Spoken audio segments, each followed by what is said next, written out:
राजा भोज जब अगले दिन फिर से सिंहासन पर बैठने की कोशिश करते हैं, तभी सारी परियां खिलखिलाकर हंस देती हैं और चौथी परी उनके सामने आती है। वह उन्हें एक और कहानी सुनाती है जिसका नाम है चमत्कारी समुद्री खंबा। एक दिन राजा विक्रमादित्य और उनके सभासद दरबार में बैठे हुए थे। तभी एक तेजस्वी ब्राह्मण वहां उपस्थित हुआ। विक्रमादित्य ने उसका यथोचित सत्कार किया और आने का प्रयोजन पूछा। ब्राह्मण बोला, राजन, मैं मानसरोवर से आ रहा हूँ। पिछले कुछ दिनों से वहाँ एक विचित्र सी बात देखने में आ रही है, उसी के बारे में आपको बताने आया हूँ। जब सूर्योदय होता है तब मानसरोवर में एक स्तंभ का उदय होने लगता है।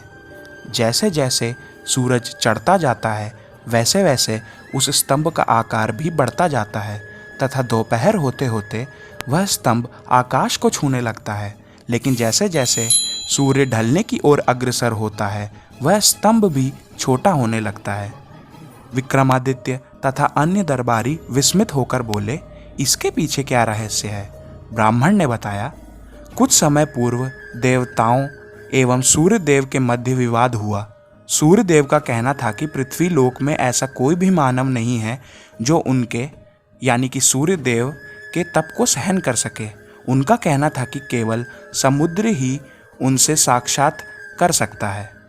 सूर्यदेव की बात सुनकर अन्य सभी देवता तो चुप बैठे रहे, लेकिन इंद्रदेव ने कहा, सूर्यदेव, पृथ्वी मंडल पर राजा विक्रमादित्य भी हैं और शायद वो ही ऐसे हैं जो आपसे साक्षात कर सकते हैं, क्योंकि जिस सिंहासन पर बैठकर वे राजकाज चलाते हैं वह मैंने ही उन्हें दिया है।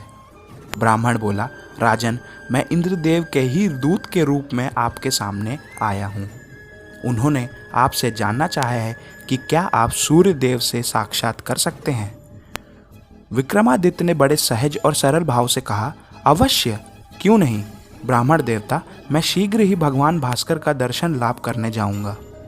अगले दिन मानसरोवर की ओर जाने का निश्चय करके विक्रमादित्य महल से साधारण वस्त्रों में चुपचाप बाहर निकले। कुछ देर बाद एक निर्जन स्थान पर पहुंचकर उन्होंने मां काली द्वारा दिए दोनों बेतालों का स्मरण किया और उन्हें मानसरोवर पहुंचाने का आदेश दिया। दोनों बेतालों ने पलक झपकते ही राजा को मानसरोवर पहुंचा दिया। अगले दिन राजा विक्रमादित्य प्रातः शीघ्र उठे और मानसरोवर के किनारे जाकर टकटकी लगाकर देखने लगे। कुछ देर बाद आकाश पर लालिमा बिखरी। फिर भगवान भास्कर की प्रथम रश्मियों के साथ ही मानसरोवर के जल के बीचों बीच से एक स्तंभ निकलने लगा। यह देखते ही पल भर का समय गंवाए बिना विक्रमादित्य जल में कूद पड़े और तेजी से तैरकर धीरे धीरे किंतु निरंतर आकाश की ओर अग्रसर होते उस चमत्कारी स्तंभ पर जा चढ़े।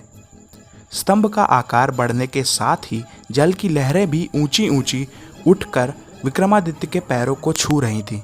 स्तंभ की ऊंचाई बढ़ती ही जा रही थी। अंततः वह समय भी आया जब सूर्य की तेज किरणें विक्रमादित्य के लिए असहनीय हो उठी, परंतु स्तंभ उठता ही जा रहा था। फिर वह क्षण भी आया जब विक्रमादित्य का शरीर सूर्य के भीषण ताप से जलकर राख हो गया।